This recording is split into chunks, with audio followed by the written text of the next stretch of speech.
What up, y'all? We got a really cool Elev8 today with Mike C. Glass. Man, this cat is super cool. I've got to meet him in person before this interview. Just really awesome guy and just, really cool. Really quickly, I want to put out there, we need you. We're looking for some Elev8 dolls and Elev8 gents to be our Elev8 ambassadors. It's a really awesome program. You get to earn credits, free stuff. More importantly, you're helping us build our brand. When you're local here in the Springs, you get to come to events, whether it's concerts, Haiti Halloween, or a lot of stuff. And we got all kinds of cool jobs to do there where you get to earn more credits. Also, you need to check out Elev8 Veterans. It's our 501c3. It's a really awesome program where we get to help elevate veterans with some alternative therapies, be it glass blowing, or we get them alternative therapy unit like our Silver Surfer. Anyways, let's get into this Elev8 with Mike C. Glass. All right, we got Elev8 today with Mike C. Glass, and thank you so much for joining us today, man. How you doing? Oh, man. Pretty good, man. How are you? Thank you for having me. Good, man. It's pure pleasure, and I know you a little bit, and so I'm really stoked to have you on here. And my first question I want to get at is, how did you get into this crazy thing, glass blowing? So I believe around 2013, 2014, a local smoke shop around me in the Houston area called Up and Smoke. They had a demo with Salt and Captain Crunk. And around that time, I was just kind of learning about glass, getting into it, but I had no idea about artists and all this stuff. So I went to check it out with a couple friends, and they were in this really cool trailer that they built out that had like this little food truck ventilation thing on the top and all this. And it had a side window where you can just stand out and watch them work in the trailer. And I just see Salt pulling out pieces, doing a move and just killing it. And then he puts it back in, grabs another piece and does a completely different move on that. And I'm just like, how does he know what to do? And like all this stuff, it was pretty crazy. And then I see Crunk. He's got like his toolbox or whatever with all these milli chips, and he's picking out which ones he wants to use for this project. And it's just like, what's going on? And so yeah, it just really caught my interest seeing that demo. And so I started really following up closely with my local scene. And another smoke shop, I think it was Up and Smoke, they had a demo with Dank Hank Glass, I believe JTX Glass, and I think maybe another guy, I just can't remember who. But that's when those guys were actually local Houston artists. So I went to that and I got to pick their brains a little bit on, like, you know, told them I was interested in getting into it. What kind of torch should I get, and how would I go about setting up? And I remember Hank gave me some recommendations on torches and like a Red Max and some other torches, and I ended up getting a Red Max.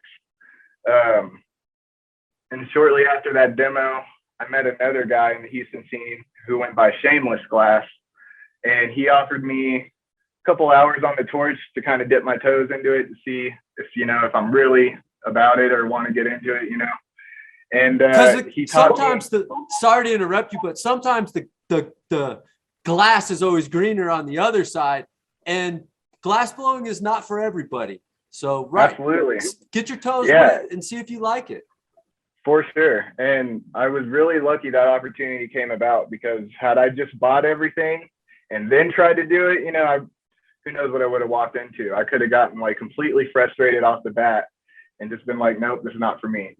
So immediately just meeting him and like the stuff he taught me at that time, it really helped me and already taught me, just be patient with this and really give it a try. And I think just with the few hours being with him, he showed me how to encase a little opal and to shape a clear pipe, and I stuck the opal on the pipe and everything. And that was your first time? That was my very first time. Yeah. And I think it was on an Irby. So hell yeah, it's really interesting working on that thing. It's different.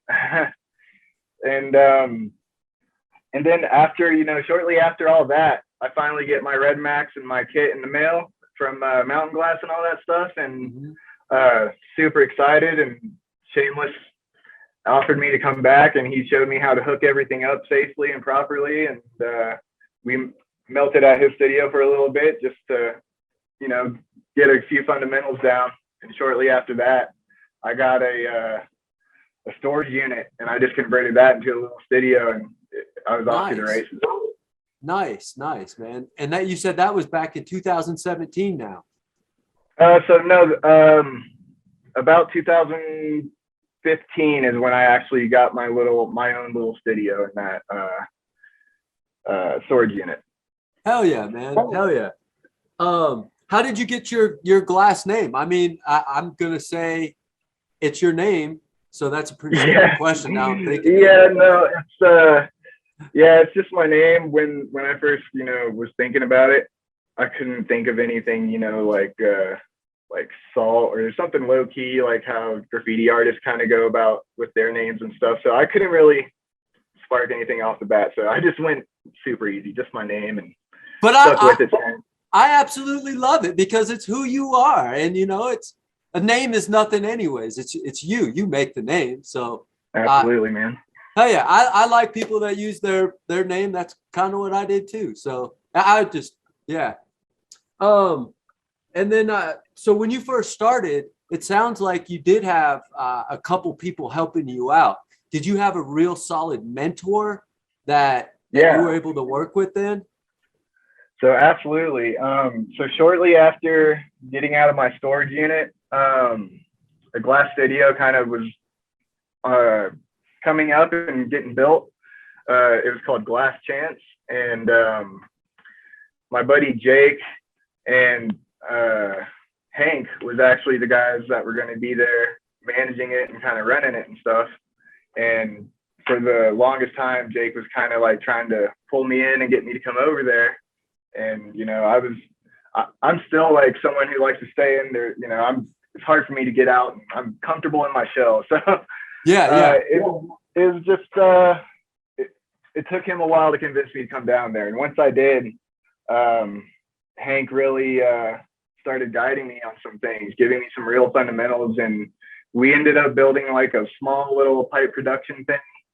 And I was on the little pipe production team with them. And that really helped me dial in my shaping and absolutely, building up wall thickness and all that stuff. And man, I got to give everything to Hank. Like, he really taught me all that. He taught me how to make my first floater recycler and all that. So yeah, I owe it all to him, dude. And I know working with people in the beginning, like it's nice when you can make something and like you have a grasp, but it's not completely there, and they can help just mold it so much faster than just like, good luck, man. It is crazy when you have some kind of structure or support behind you, and you really will excel so fast. It's unbelievable. Right. But you also have to put in the time to understand what you're doing and to get to that point as well. So it's not just having someone behind you, it's also you putting in the work to get there. It's those 8 to 12-hour days minimally. Like, some people go beyond the 12, and if you're doing 8, that's an average day, I think. Like, it's for sure normal. So for sure. And then have you taken any classes that you felt helped really propel your skill set?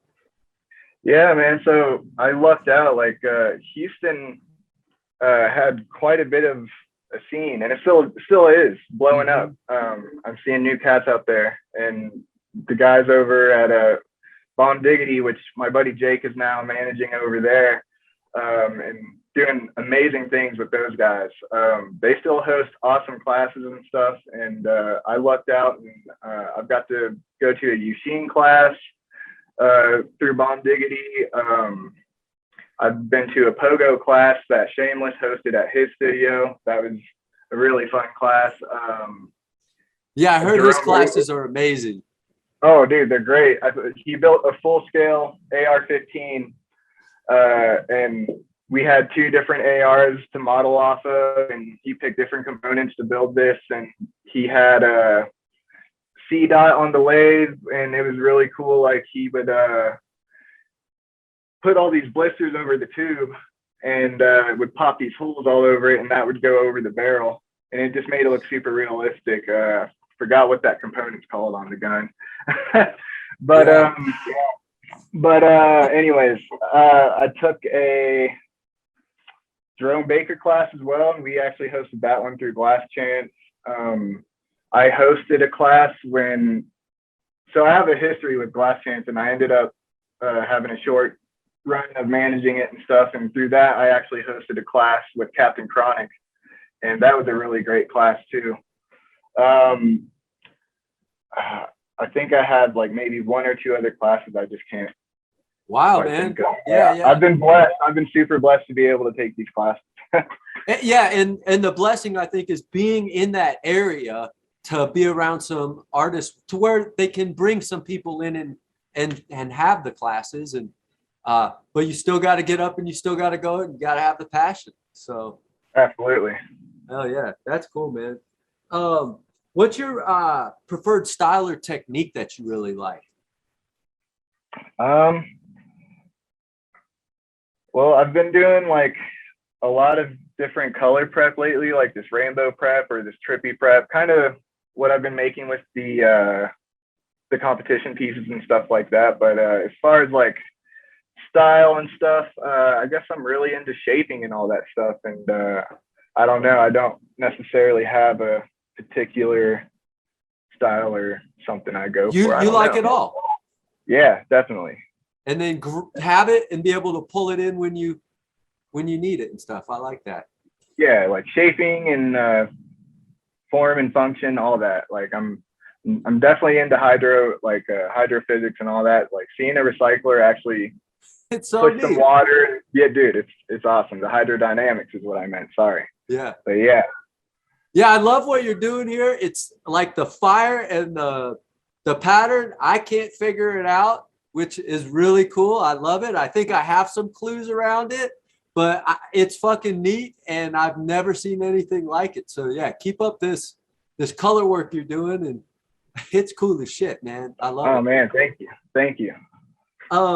Where do you get your inspiration and creativity from? I pull it from all over the place, really. I kind of, when I got into faceting, I studied a lot of jewelry stuff, and even just like gems and all that, and how they all do their cuts and stuff. And yeah, just studying like those grids that they use and the diaphragms that they use, how to make their cuts. It's super interesting, and yeah, it's wild how they go about it. And what else? I mean, I get a lot of inspiration from fellow artists too. But I try to, still keep my own style and not try to necessarily go off of anybody's body of work. But I definitely pull inspiration from shapes and designs from other people. And nothing wrong with that. That's how we all grow off each other. I love it. Yeah. It keeps things interesting for sure.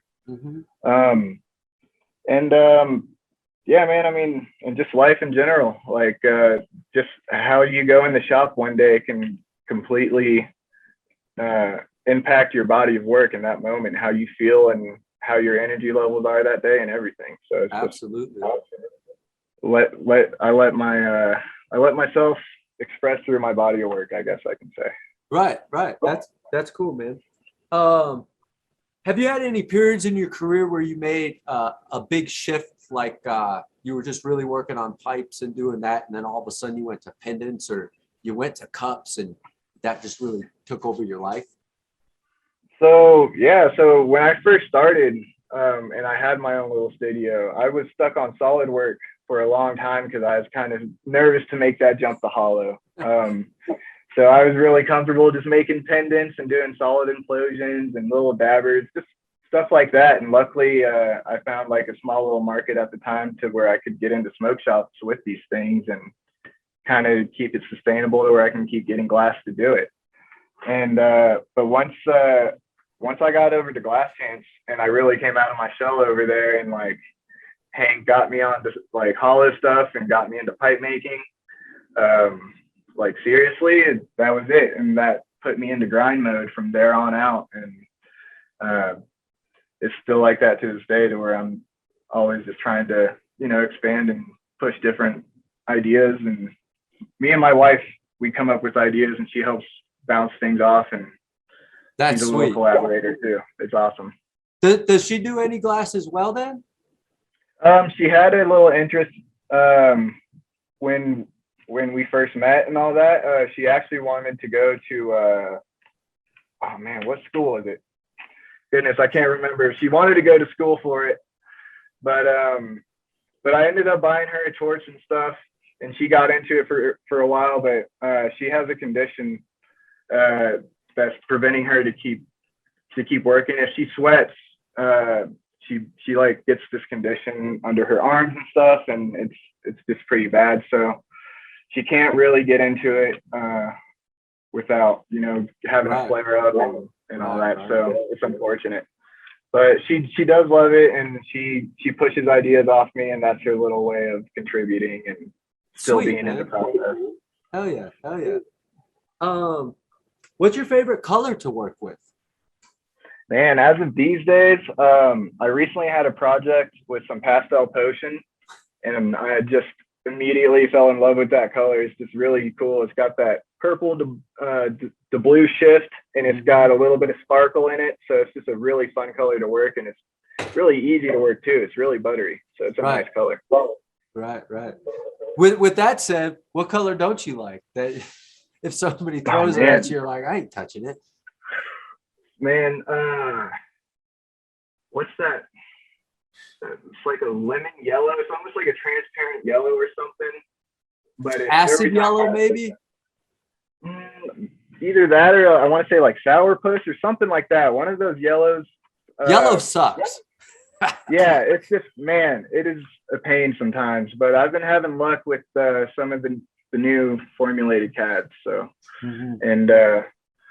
but yeah, those transparent yellows still get me. Like they'll just boil up on me instantly. And me too. Jade green can be tricky sometimes. But I don't know. I'm pretty decent when it comes to color work. Sometimes I don't know. Sometimes reds will get you too. Yep. Pretty much any cadmium. It's a fine dance that you got to do with them. So yeah. Hell yeah. What is the most difficult piece that you've ever tried to build up and create, and did you accomplish it? Thinking back on it, in Glass Chance, I had a couple shot mates, and one of them was he's another really big influence of mine too. I should mention Boss Hoss Glass, who's been like an OG glass blower in Houston for about 20 years or so. Wow. And yeah, man, he's Houston's OG glass blower. Like he's a really good dude, and he makes these little dabby dudes, is what he calls them. They're almost like monies or something, but it's his own take on a money. Right. They've got little horns on them and stuff. So I turned one of his dabby dudes into a recycler, into a really big recycler. And his dabby dude was probably about like that big as is. Like I'd say maybe like 6 to 7 inches tall already, and we turned it into a recycler, which made it a bit taller. But we ended up pulling it off, and it came out sweet, and the function was pretty rad too. And a collector scooped it right away. Win. It was great. Hell yeah. Do you collaborate often? Do you get to do that? So yeah, I mean, when I was at the Glass Chance studio, I had a lot of buddies to collaborate with. We did a lot of studio collabs then, and we were all just trying to come up together. So we had just worked together and try to make things happen. Like me and my buddy T-Jam's Glass, we did a bunch of collabs. He's a good friend of mine out in Houston. He's killing it still to this day. Man, Dank Hank and I have gotten a few good collabs in, and it's always fun working with that dude. Just a lot of Houston homies that I've collabed with so far. but I'm always open to them. Right on. Yeah. Yeah, collabs are fun. It's neat to share some knowledge and gain some knowledge. I think that's always what I love it, and the relationship that's built as well. So For sure. um, what do you think the most amount of time is that you've ever put into a piece?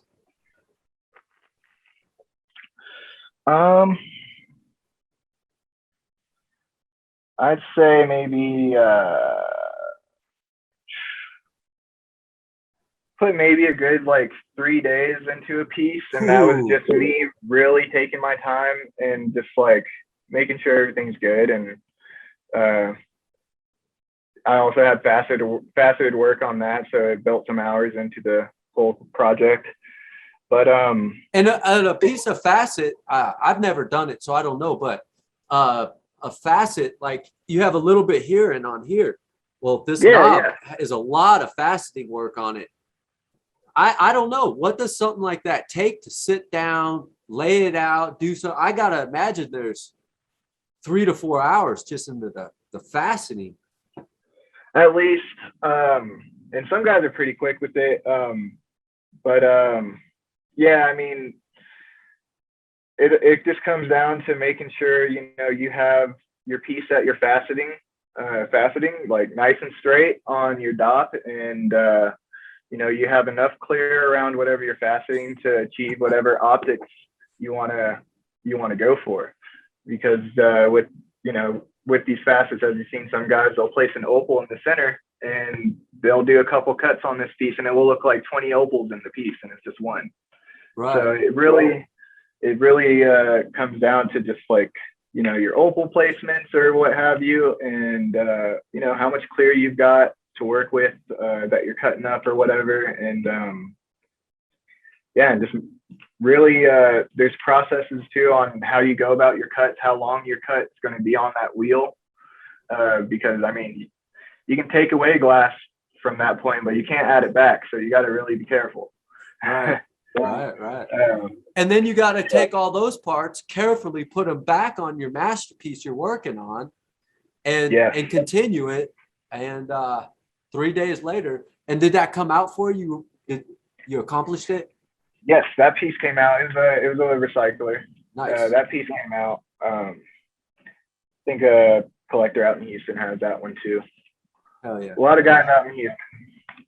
Yeah, and that's where you started. So you're out here in Colorado now, so you're probably building up a whole nother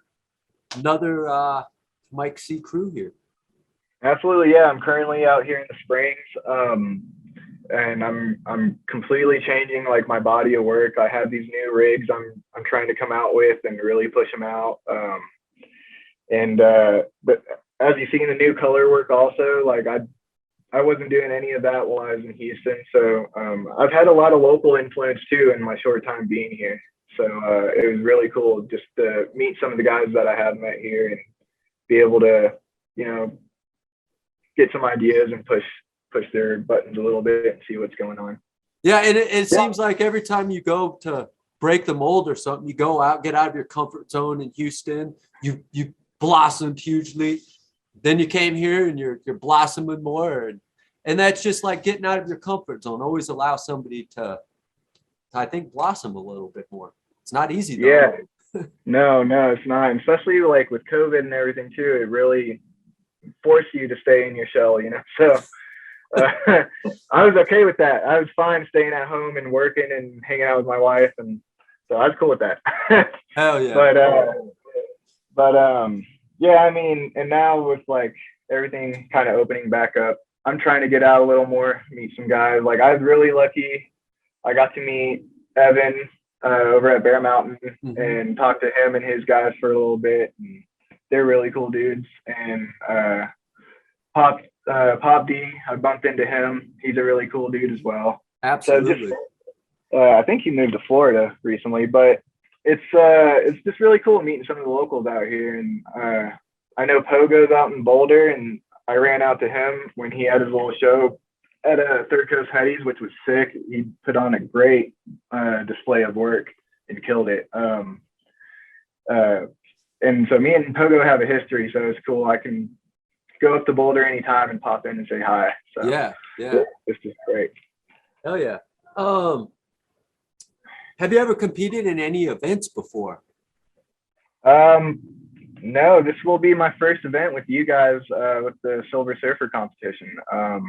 I've kind of I like to think of it as a collaboration, really.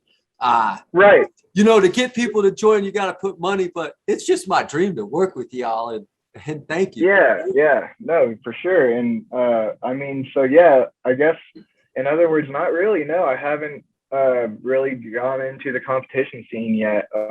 I've been out to Champs in 2018 with my buddy Jake. He took me on behalf of Glass Champs just to kind of get the experience and see what it was all about. And that was a really great experience for me. And we actually went to Jerome Baker's grand opening at his new studio out in Vegas and had a blast. And but yeah, man, just seeing that kind of style of competition and stuff, I was like, dang, I could actually, that looks really fun. I could kind of see myself later on the road, maybe get into something like that. So, and I think if you look at it like that, they're just fun and the networking is great. Then the pressure of competition kind of subsides a little bit. Right. Yeah. And I'm not, it doesn't deter me from doing it, but I mean, definitely like, when you have a big crowd watching you and walking around, it definitely makes things interesting. So you sweat a little bit more. Oh yeah, it's nerve-wracking enough going to just like doing a local demo or something, and you got people like watching you, like, so I can't even imagine a competition setting with that kind of pressure. So it's interesting. I can probably see myself doing it later on down the road, but not anytime soon, maybe. Right on. And do you consume cannabis yourself? Oh, absolutely. Yeah. I grow a little bit here and there. Once I moved down here, I kind of started getting into that some more. And the beauty of Colorado laws, I do like that. Absolutely, dude. It's a blessing. It's crazy coming from Texas and moving out here to where it's completely different. And my cop anxiety completely diminished once I came out here. It's wild because like having a gram of dabs in your car in Texas, that's a felony right away and you're screwed. So it's so what causes the anxiety? Is it truly the pot? Or is it that motherfuckers say you're doing something so illegal and the consequences for doing something so harmless are so ridiculous? It's those guys. It's those guys for sure. It's not the pot because there's nothing wrong with pot. It's the people that are making it look like there's something wrong with pot and want to put people in jail and all sorts of shit for it. It's ridiculous. It really is. Do you prefer flower, concentrates, edibles, or do you just really love the whole aspect of the plant? In general, I'm more of a concentrate guy, but I enjoy flower in my edibles for sure. Every now and again. But yeah, on a daily, I'm more of a concentrate guy. I love my hash. Hell yeah. Do you have any hobbies outside of glass?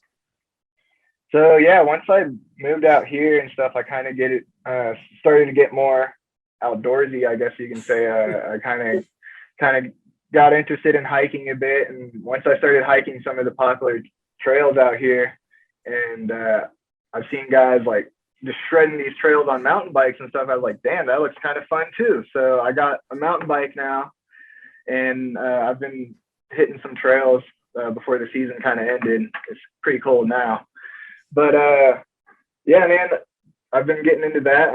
I would like to get into some fly fishing too. That looks kind of fun. Hit up Chris Bain for that. That guy is good at fly fishing, and he does tours and all kinds of stuff. And he's a glass blower. Nice. He makes his own glass flies. So Chris Bain, that's cool. Hit him I will up. Look him up for sure. But yeah, man. Other than that, man,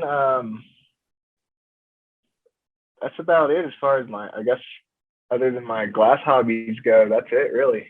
Glass can become that, your career, your life, and your hobby. Like, absolutely. There's nothing wrong with that, I don't think either. But environment's pretty nice. In Colorado, that big mountain there is pretty cool to. Oh, dude, having Pikes Peak in my backyard is amazing. It's wild, dude. Like coming from flatland Texas to out here, there's so much activities and things to do. It's cool. And it was all white capped this morning. I don't know if you got to see her all. Oh, I did. I did see the. Yes, I was excited to see that. I was actually really happy to see that. Yeah. And what can we look forward to in the future from you? Man, more of these rigs that I'm trying to push out. I'd really like to get these out some more, do some different color variations with my trippy prep. I just recently did one with some terps and it came out really good. I wish I had it. It got scooped up right away, so I was super stoked on that. That's so always sweet. Definitely tells me I need to keep pushing these rigs out. So yeah, so expect more of those little jammers coming out, and I have a few collabs in the works with some buddies. Dank Hank's one of them. I'm going to send him some of that prep. I think my buddy Frank Plays with Fire. He's going to have some of that collab. He's another Houston cat. He does some really great fume work. So yeah, I think that's, as far as collabs go, that's what I have lined up, and I want to push more of those rigs out. So that's what I have in mind. Nice, man. Nice. Well, I look forward to seeing those and seeing the progression of all that stuff too. Oh man, thank you. Yeah. Do you find you still have the same love and passion today in glass as the first time you seen Salt doing this crazy shit? Man, it spikes, man. It definitely it goes up and down like a roller coaster. Like life? Yeah, exactly. Like life, man. There's days when you go in the shop and everything's just turning out great, and you make one little mistake and it all goes downhill, or you could just be on a period of that downhill, series of fuck ups, and it's just like, what is going on? So I mean, it can definitely catch you off guard sometimes with the passion in it. But I've definitely had, like, in my beginning phases, I've definitely had my moments where I was like, is this for me? Because I was really struggling then, like barely making enough to pay rent and food. Mm-hmm. Even sometimes till this day, that shit happens. Like it gets Class crazy. Is hard. It's fucking hard. And that's when I always ask the first questions, how'd you get into this? And you're a little crazy because, man, there's no program like an electrician or a plumber or whatever like trade. And we're just creating this thing. This industry hasn't been around to have us a thing. And it's hard. And so my hat's off to you and every blower out there doing it, because it's fucking hard. And people don't know that, I don't think, until you try it. Yeah, man. No one tells you like you're going to be out of pocket for a long time trying to get into this thing. And it's even 6 years in or so, it's still like that. Like I get lucky sometimes, and sometimes I'm like really pitching in money to keep going. But I love it. I can't see myself, getting stuck behind a desk or a register anymore. So right. I'm in the game. So I mean, the passion goes up and down, but these days the passion's running strong and the motivation's thriving, and I'm loving it. Me too. Did we miss anything that you'd like to add or anything like that? I don't know.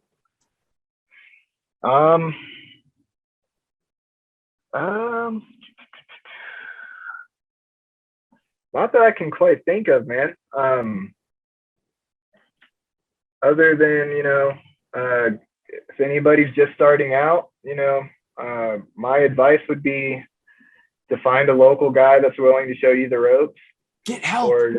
Or definitely get some help, or find a local studio near you that offers classes and that will, properly give you the fundamentals that you need to strive on your own. So yeah, if you're getting into it, look out for things like that, and just know it's going to be an expensive hobby for a while. But if you stay true to your business tactics and make sure your customers are happy and all that stuff, you should have a pretty fun run on this. Hell yeah. And the best place for us to follow you and see all your new work and everything, is it Instagram, Facebook? Do you have a website? So currently, right now, it's Instagram at Mike C. Glass Co. or CO. It was Mike C. Glass. Recently, it got taken down. Instagram has been fucky with me recently.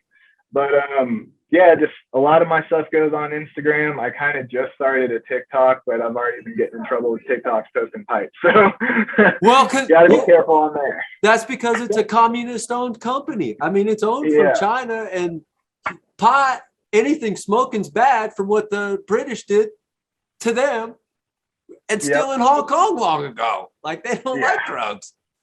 Yeah, it's wild. So the only thing I can get away with posting on there is like prep and stuff like that. So if you want to see some prep, go to my TikTok.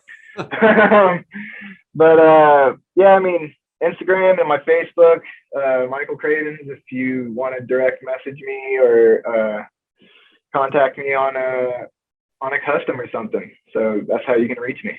Right on. Well, we'll get that information up. And man, Mike, I really want to say thanks a lot for joining us today. It's been a pure pleasure. I had nothing but a smile on. It was just great. I loved it. Oh man, thank you. I had a blast. It was a great time hanging out with you and your pup. Right on, Mike. Well, stay elevated, man. Right on.